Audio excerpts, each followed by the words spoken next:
selamat sore semuanya. Makasih udah datang ke sini. Ini film pertamaku dan aku sangat excited banget. Dan proses untuk film ini cukup panjang. Aku casting itu waktu aku umur 15 tahun. Sekarang aku udah 18 tahun, jadi cukup lama ya prosesnya. Dan aku senang banget sih bisa ketemu sama kakak-kakak di sini. Kakak ya, kanan kiri. Tadi udah diwanti-wanti manggilnya kakak. Oh, udah dipesenin. Jangan tante ya. Semuanya baik banget, mau ngajarin aku juga. Terus persiapannya juga cukup banyak untuk film ini karena di sini filmnya kan aku udah lihat sendiri, tadi aku ada yang kesurupan gitu, dan untuk mendalami peran yang aku nggak pernah experience di dalam hidup aku tuh lebih susah. Kalau misalnya perannya kayak actingnya nangis atau ketawa kan kita pasti pernah mengalami di hidup kita, sedangkan ini kesurupan dan aku nggak pernah kesurupan di dalam hidup aku, jadi jangan sampai gitu ya, jangan sampai kesurupan ya. Iya. Jangan ntar gue yang repot. ini dipanggil lagi ya Romo. Ya jadi lebih susah sih untuk mendalaminya, ada proses workshop dan reading juga, dan itu aku tiap pulang workshop, pulang reading aku juga tetap baca skripnya karena pressure juga ya untuk aku, karena di sini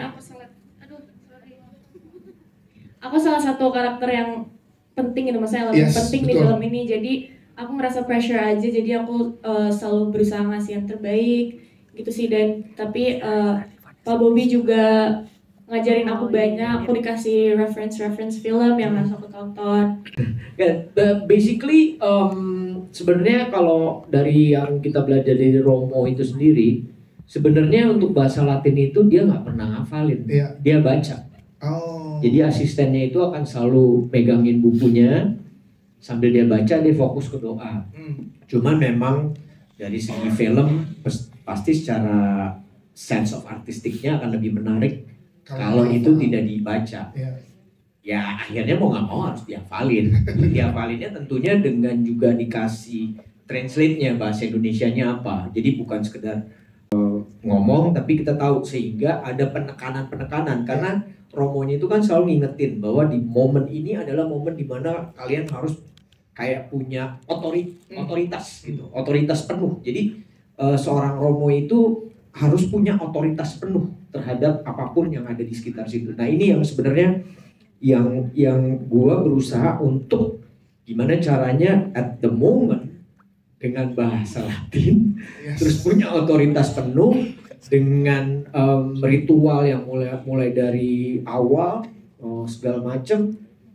Ya memang perlu latihan gitu, nggak bisa nggak. Tapi ya karena kita juga punya dapat banyak waktu ya teratasi, walaupun pas syuting lumayan tegang juga di momen-momen yang bahasa Latin itu, dan lucu gitu. Jadi kayak tiba-tiba di rumah ngomong sendiri exorciso te apa gitu kan.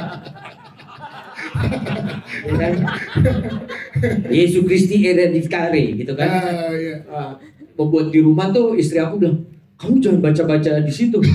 Nggak apa-apa, kalau kita kan nggak pakai kayak disucikan dulu, nggak diberkati dulu, itu kata Romonya nggak apa-apa kalau mau latihan, kecuali kalau memang airnya udah pakai air yang memang sudah diberkati atau apa, itu lain cerita. Datang nanti.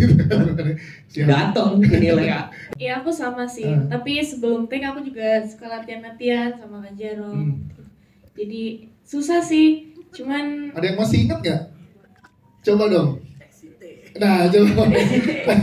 Tadi Mas Lukman masih ada yang ingat tuh beberapa part tuh. Fiat voluntas tua sicut incero et intera. Jerome. Karena untuk melakukan eksorsis itu udah ada khusus. Jadi kita nggak sembarang belajar satu bagian gitu. Iya, nggak bisa. Jadi ada satu buku yang memang dilihat untuk melakukan eksorsisme terhadap ini tuh yang digunakan ini. Jadi kita belajar itu sesuai. Jadi udah enak, udah pas dapatnya gitu. Dan setelah itu ya tinggal diulang aja. Yang kita sempet surprise, tiba-tiba dikasih fotokopian nih. Yang harus kita pelajarin. Pikiran 1 dong. 5 apa berapa? Pulang posisi kuliah gitu. Wah, ini bener-bener.